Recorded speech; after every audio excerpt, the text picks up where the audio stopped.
There's a moment every man feels but rarely admits. The moment you sense that something in her has shifted, even if you can't yet explain why. It's not a message you found, not a confession, not a fight. It's disturbance in her presence, a subtle fracture in the energy she brings into the room. And the unsettling truth is this: when a woman crosses a line with another man, her body begins confessing long before her mouth ever will. The real betrayal is never in what she hides. It's in what her behaviour accidentally reveals. You'll notice it in ways you can't logically justify. A different tone, a different stillness, a warmth that used to feel natural now feels performed. It's the kind of shift that presses against your intuition like a cold finger on the back of your neck, forcing you to pay attention even when you wish you didn't have to. You don't want to imagine the possibility, but your instincts have already begun whispering what your mind refuses to say out loud. This is why we need to walk through these signs with precision, not paranoia. Most men don't miss the truth because they're stupid. They miss it because they're loyal, because they'd rather preserve the illusion of peace than confront the violence of clarity. But clarity is the only thing that saves you from wasting months, sometimes years, on someone who has already redirected her emotional and physical loyalty toward another man. Before we go deeper, understand this. A woman rarely announces her betrayal. She leaks it, through micro-behaviours, through inconsistencies, through the way her body reacts around you. And once you learn to read these signals, you stop depending on her words to guide your decisions. You start depending on your perception, on your intuition, on that ancient male instinct that exists to protect you from emotional danger. And if you've ever ignored that instinct before, you already know the price. You know how it feels to look back and say, "I should have seen it. You did see it. You just didn't trust yourself. This time, you will." Because what I'm about to break down isn't guesswork, it's behavioural psychology. Women can hide their phone, they can hide their messages, they can hide their stories, but they cannot hide the effect guilt has on their nervous system. So stay with me, because each sign you're about to hear will either confirm your deepest fears or bring you closer to the truth you've been avoiding. And at the end, you'll understand exactly why the sixth sign is the one that exposes everything, no matter how good she is at lying, acting, or pretending nothing happened. Before we begin, I want you to hear this clearly. If these kinds of unfiltered truths resonate with you, don't just pass through this channel like a ghost. If you're listening this far, it means you're not like most men. You're searching, you're awake, you're willing to see what others deny. If you value clarity more than comfort, stay here. This space exists for you. Now, let's begin with the sign that hits the hardest. The one every betrayed man eventually recognizes when it's already too late. The sudden, icy distance she creates in the bedroom. You notice it first where the truth has nowhere to hide, in her physical closeness. A woman who has crossed a line with another man often develops an invisible barrier between her body and yours. Not because of exhaustion, not because of stress, not because of hormones. Those are the excuses she'll eventually reach for. The real reason is far more psychological. Intimacy with you suddenly feels morally wrong to her. It feels like a spotlight shining directly on the part of herself she's trying to bury. You can sense this even before she speaks. The woman who used to flirt with you without thinking now seems distant, guarded, almost mechanical. Her kiss is shorter, her hug lighter, her hands more hesitant. When you lean in, she doesn't melt. She stiffens. You feel it in the way she pulls back a little too soon, breathes a little too sharply, or shifts her weight to create a sliver of space she never needed before. Desire doesn't die quietly. It disappears like something trying to escape. Then the excuses begin. They arrive dressed as logic, but they sound hollow. I'm tired. I'm overwhelmed. I'm not in the mood. She repeats them with a strange emotional tone. Too quick, too defensive, too prepared. This is not a one-night refusal. It becomes a pattern, an unfolding distance that grows a little more each time you reach for her, and the longer it continues, the more you feel like an outsider in your own relationship, a man asking for warmth from someone who used to offer it freely. Women can separate sex from emotion on the surface, but their bodies rarely can. When she's been intimate with someone else, guilt becomes a wall between you. Guilt deadens her softness. Guilt disrupts her rhythm. Guilt makes your touch feel like a reminder of what she did, and because she can't tell you the truth, she begins altering the way she interacts with you in order to hide it. But here's where most men betray themselves. They create comforting explanations to protect their heart. They think, maybe it's work, maybe it's stress, maybe she just needs space. You rewrite the narrative in your head because the alternative is painful, but pain is still truth, just wrapped in denial. It gets worse when you try to initiate intimacy. She won't just decline, she'll turn your desire into a problem.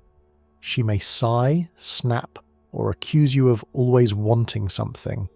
But look closer. The intensity of her reaction never matches the moment. You're not being pushy, she's being protective. Protective of a secret her body refuses to hide.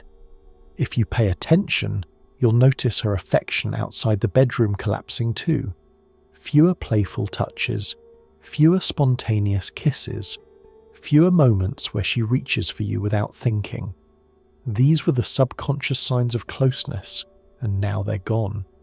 Not slowly, suddenly.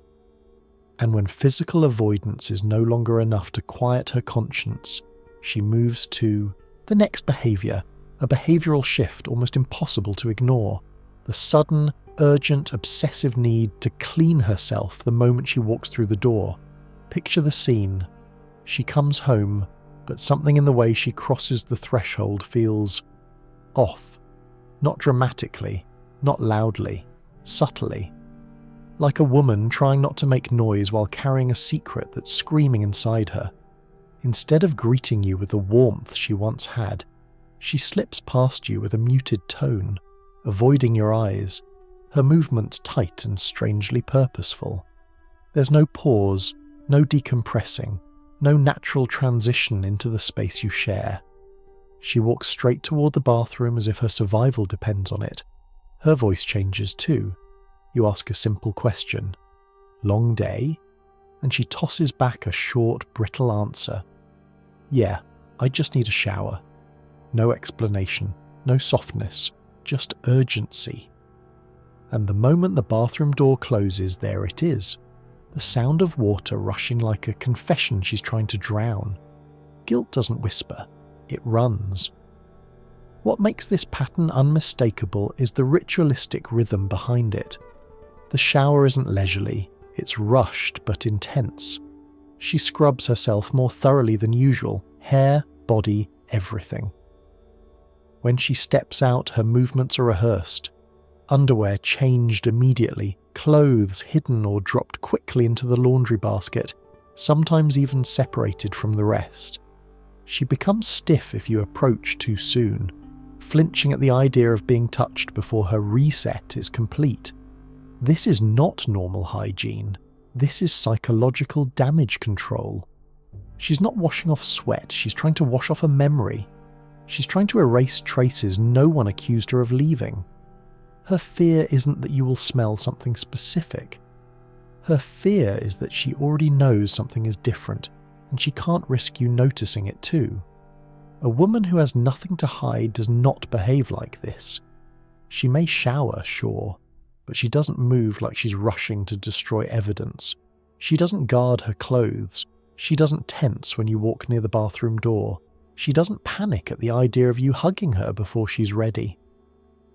These are not the reactions of a calm conscience. They are the reactions of a divided one. And here's the detail men often overlook. After this shower, she doesn't come out refreshed. She comes out controlled. Her behaviour becomes overly measured, almost too neutral, as if she's trying to keep every emotion from leaking through the cracks. She might speak softly, avoid arguments, or act strangely agreeable, because in her mind she must stabilize everything she just destabilized. But the body cannot be fully disguised. Even after the shower and the rehearsed composure, something inside her remains unsettled. Her eyes avoid yours just a second too long. Her smile comes half a beat too late. Her posture no longer fits comfortably around your presence. She sits slightly turned away or keeps something, her hair, her clothes, her phone, between you and her body, like a shield she doesn't know how to put down. And that's when the next fracture begins to show, one she cannot control, no matter how much she rehearses her tone or manages her behaviour. Her eye contact and body language begin falling apart, revealing everything she thought she erased with water and silence. A woman can organise her words, she can plan her tone, she can rehearse explanations in the car before walking through the door. But her body, the small involuntary signals she never thinks about, remains the one place betrayal cannot hide. And it always starts with her eyes. Eye contact that used to feel grounding, warm, natural suddenly becomes fragmented. She looks at you, but only in brief flashes, like she's afraid of what might spill out if she holds your gaze for even a second longer. Her eyes dart away too quickly. They linger on objects that don't matter. She studies her phone, the table, a random corner of the room, anything to avoid the quiet confrontation that real eye contact demands. This is not shyness. This is not fatigue. This is psychological recoil. A guilty conscience cannot stomach a steady gaze. Her body follows the same pattern of retreat. You sit beside her, and she angles her body slightly away. You touch her leg, and she shifts. You lean closer, and she subtly creates space, even if it's just an inch. Her shoulders rise, her posture stiffens, her breath shortens. These aren't choices, these are reflexes. Her nervous system is reacting to your presence because your presence reminds her of what she crossed. And you'll notice something else, fidgeting. She plays with her hair more, touches her face, adjusts her clothes, checks her phone, picks at invisible lint on her sleeves. These micro movements are the physical manifestations of internal discomfort. The body tries to discharge the tension through motion because holding still feels unbearable. If you watch closely, you'll see her mind struggling to stay present, like she's trying to escape a room while her body stays seated. Here's where most men deceive themselves. They assume she's just moody or stressed. They blame work, hormones, exhaustion, anything but the truth their intuition is already screaming. But a woman who is faithful does not fear your closeness. She does not crumble under your gaze. She does not act like proximity is a threat. The real fracture becomes clear when she tries to overcorrect. She might force a smile, try too hard to be friendly, or speak with scripted enthusiasm that doesn't match her eyes. It feels like someone pressed play on a performance she doesn't believe in. But performances crack, and the cracks show in the coldness that leaks through her gestures, her silence, her attempts at normalcy. When a woman has been with another man, being near you becomes a psychological mirror. Everything she's trying to forget is reflected back in your presence. That's why she avoids depth, avoids softness, avoids connection. Connection activates guilt, and guilt activates distancing. And as her body pulls away, her emotions follow. The warmth drains, the tone shifts. The relationship stops feeling like a partnership and starts feeling like two strangers sharing the same air. Because once her physical presence collapses, another shift always follows, one even harder to deny. Her emotional temperature changes overnight. There's a moment when her emotional climate shifts so sharply that you feel it before she even opens her mouth. One day, she's engaged, checking on you, sharing small details, laughing without effort. The next day, something has gone cold inside her. Her tone flattens, Her warmth fades. Her words shrink to the bare minimum necessary to function.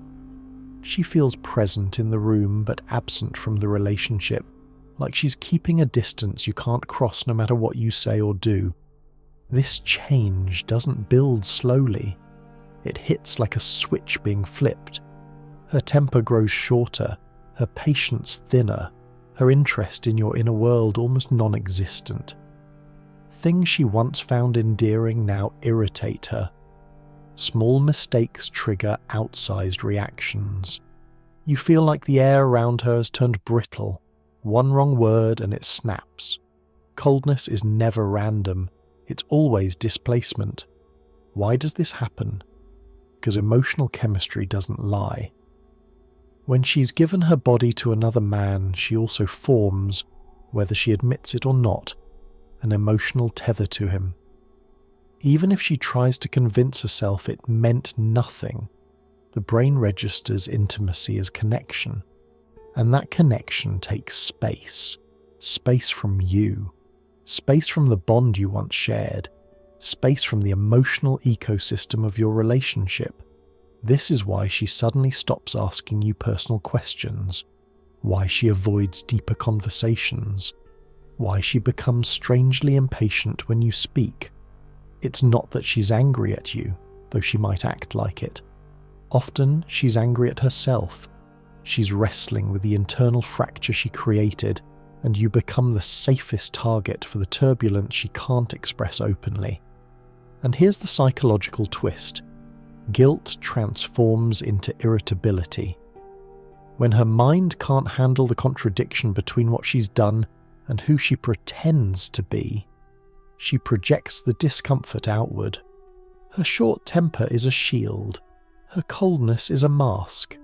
Her emotional distance is a form of self-punishment disguised as detachment. You'll notice she becomes less curious about you. She stops caring about your day, your thoughts, your feelings. Conversations that once flowed now hit dead ends. There's no engagement, just functional responses. The emotional glue that once held the relationship together evaporates, leaving behind an atmosphere you can feel but can't articulate. And slowly, you begin to feel something even more devastating. You feel tolerated, not loved. You feel like a placeholder in her life, a character she's trying to keep in the script while her emotions drift elsewhere. She might not say it, but her silence says enough. This is the point where your intuition grows louder, where the emotional math stops adding up, where you realize that the warmth she used to carry toward you is now being distributed somewhere else. But the emotional trail doesn't end here, because when a woman's emotions shift, another domain shifts with them, one she guards with the intensity of someone carrying a secret. Her relationship with her phone transforms overnight. When her emotions begin drifting away from you, the next change doesn't show up in her words.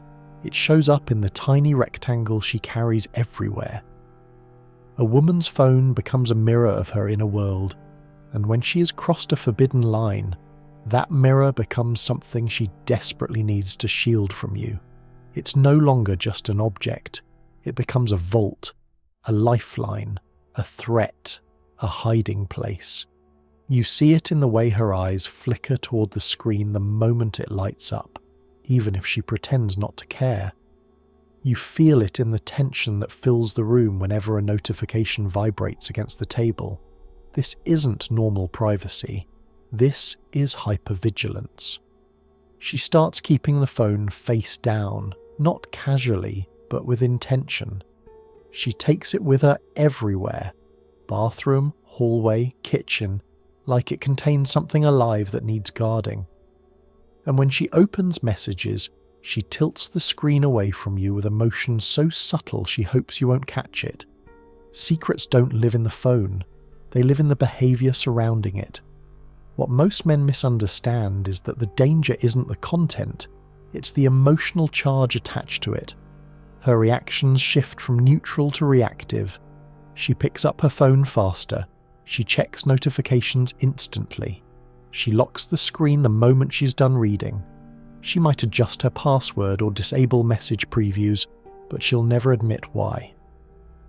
The truth is simple. A man she shouldn't be thinking about has taken up emotional space inside that device. His attention becomes addictive. His messages become sparks in the dark, and she becomes terrified that one spark might escape. Her nervousness around the phone doesn't come from guilt alone. It comes from contradiction. She's trying to maintain one reality with you while nurturing another reality she knows shouldn't exist. And because these two realities cannot coexist peacefully, the tension spills into her body language. You sense her guarding her phone more tightly, as if your mere presence might unlock the truth. A loyal woman might value privacy, but she doesn't fear her partner seeing her screen. She doesn't act like the phone is a loaded weapon that could explode if it slips into the wrong hands. This behavior is not normal. It's psychological self-preservation disguised as routine. And here's the turning point. Once her emotional and digital worlds start to fracture, her external world follows. Time becomes inconsistent. Routines start breaking. Her stories become cleaner. Too clean. Too perfect. Because betrayal doesn't just bend emotions, it bends time. The next sign is the most revealing of all. Her schedule becomes chaotic, but her explanations become suspiciously polished. When a woman steps outside the boundaries of loyalty, time becomes the first casualty. Her schedule begins to warp in ways that feel subtle but unmistakable. You notice gaps in her day that were never there before. Small windows of unaccounted time, strange detours, unexplained delays. She starts mentioning people you've never heard about, errands that don't match her routine, meetings that appear out of thin air. Nothing is dramatic enough to raise a direct accusation, but everything is just off enough to unsettle you. Then something even stranger happens. Her stories become too smooth, too curated, too perfect. She begins offering explanations you didn't ask for, details nobody includes unless they're trying to look believable. I left around 6:40 because Linda wanted to watch that new show, and then I stopped at the store on the way back. It sounds harmless on the surface, but your intuition picks up the artificial polish.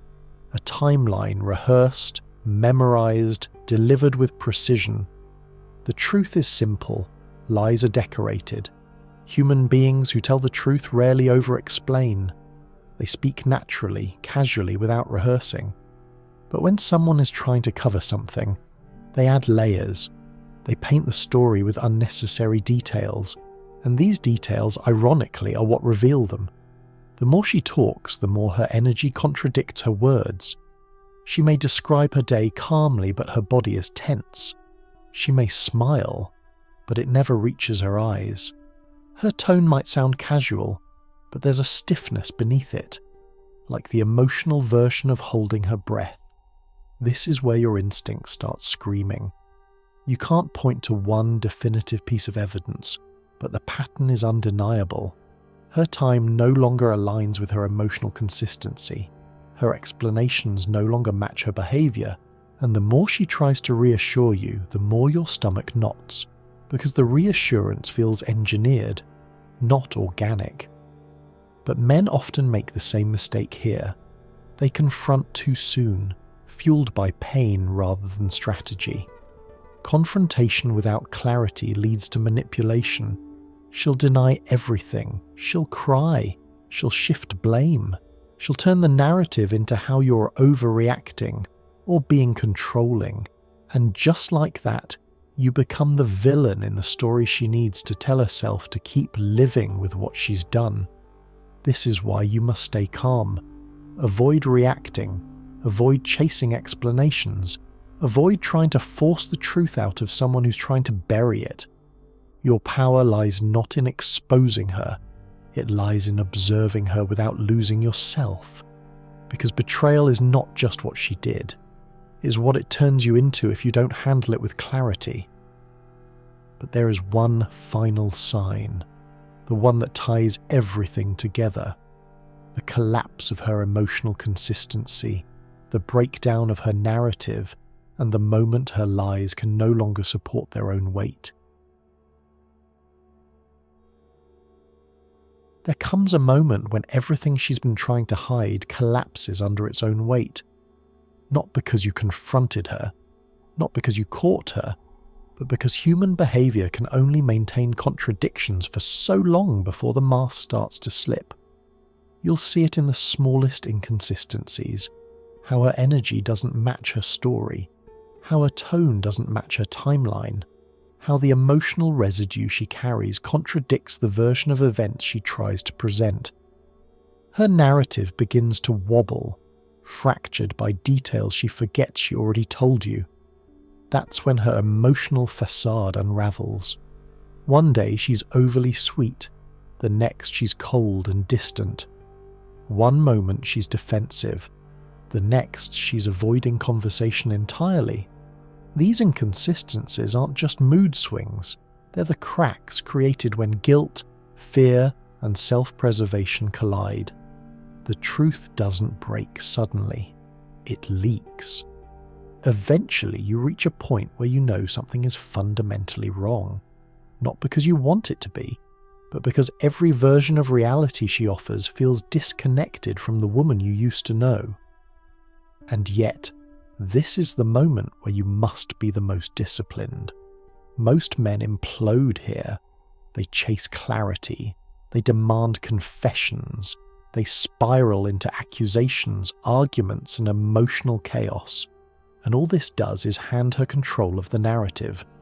You don't need a confession to see the truth. You don't need proof to protect yourself. What you need is presence, clarity, and restraint. Observation is your greatest weapon. When you stop demanding answers, you stop giving her something to manipulate. When you stop reacting, she loses the ability to distort the narrative and paint you as the aggressor. And here's the paradox.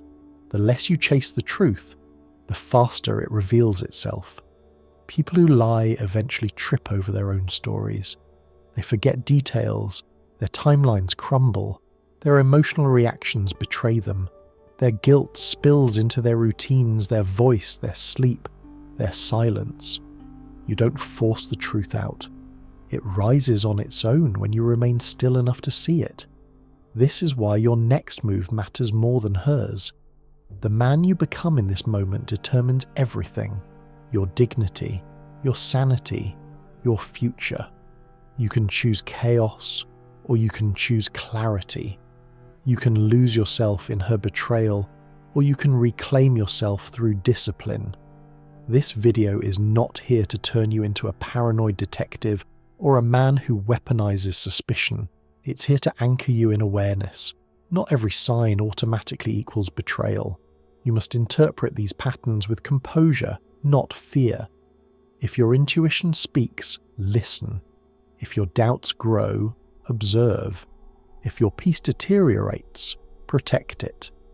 And if the weight becomes too heavy, speak to someone who can help you see beyond the fog. A counselor, a mentor, someone grounded. Facing emotional truth alone can distort it. Guidance brings clarity. What matters most now is this. Guard your mind, guard your emotional stability, guard your future. Betrayal does not define you unless you let it.